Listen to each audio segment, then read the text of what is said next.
praktiką atlikti kokią nors darbelį, gal surasi kokį. Ir kas labiausiai jūs sudomino? Vinebas. Kas?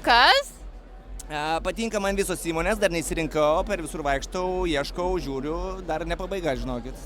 Supratau, o jūs šiuo metu studijuojat? Taip, Ir kągi? Žalgirio technologijas, va. Ir kaip to Žalgirio technologijos atrodo, kuo jūs ten kvėpuojat? Krepšiniu, viską studijuojam, žiūrim, kaip krepšinis vyksta, studijuojam visas Eurolygos komandas, LKL-us ir žiūrim aikšteliai, kas vyksta. Matot, stebit turbūt. Supratau, tai tikriausiai, jeigu norim jūs dažniau sutikti, mums reikia čia dažniau ir apsilankyti. Į Žalgirio areną kviečiame visą laiką. Supratau, ačiū Jums labai.